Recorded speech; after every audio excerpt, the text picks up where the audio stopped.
Hi all, it's Jessica and Jax, and we just wanted to come on and talk a bit about a few things that we've been reflecting on and conversations and themes that have been coming up in our Reiki classes and just in our personal lives, things we've noticed.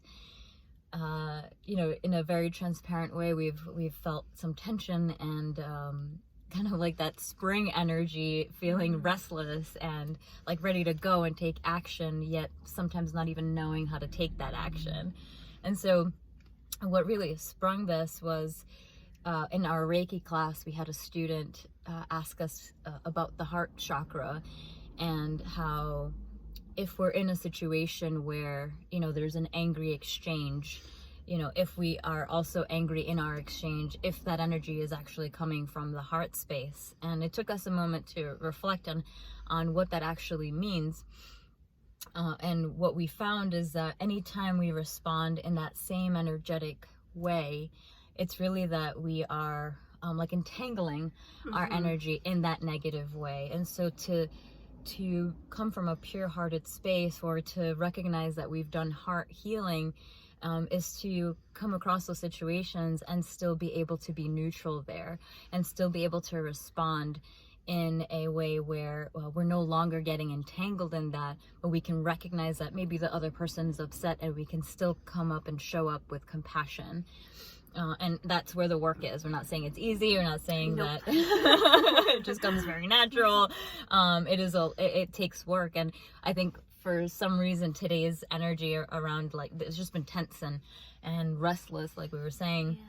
Yeah. So it really helped us hone in on that concept and how it came up in class, and how is it that we respond when we're angry?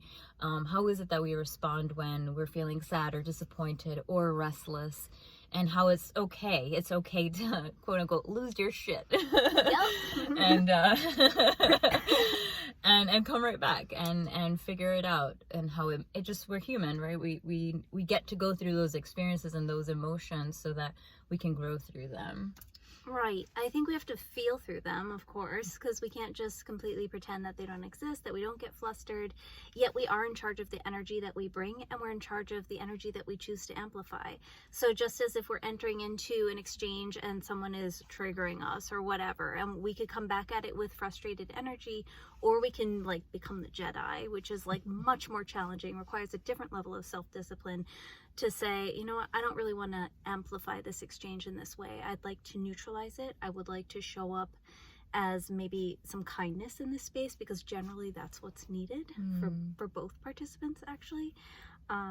So it's sort of like, what kind of energy do you want more of in your life? What kind of focus points can there be for us? And how can we really learn to work with energy in that sense? I also liked something that you brought up the other day in terms of, do I have to receive this? Oh no. Yeah, right? Because I think that's a big part of how we set our energetic boundaries. Like, people can be upset, and ourselves, we can be upset, and it's up to the individual to decide whether or not they want to receive that energy.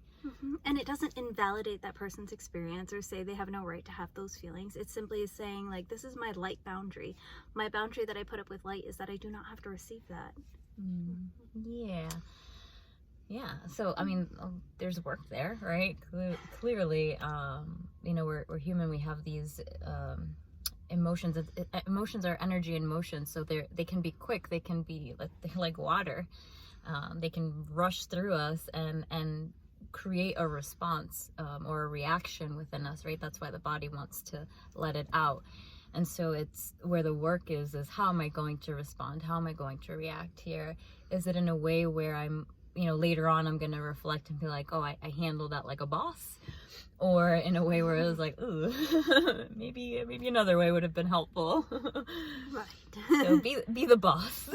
Boss up. Yeah, Aries is the Emperor card in the tarot. What a perfect time for us to boss up in life in general. Practice the wisdom of all the kings, the mastery over all areas, the mental, emotional, physical, and spiritual. Bring that all into one and show up as the bosses that we are. Also, though, to be gentle with ourselves when we are feeling this restlessness, when we are feeling like it's hard to figure out how to channel some of this energy. That's all very normal. That's all part of our path. We're all learning. every single one of us. And like Jessica was sharing, these great questions came up from a student of ours. So we truly appreciate that process of learning from one another. Mm-hmm. Yeah. Yeah. I think that's it. solid. Yeah. Just be the boss. Yeah. Thank you. Namaste.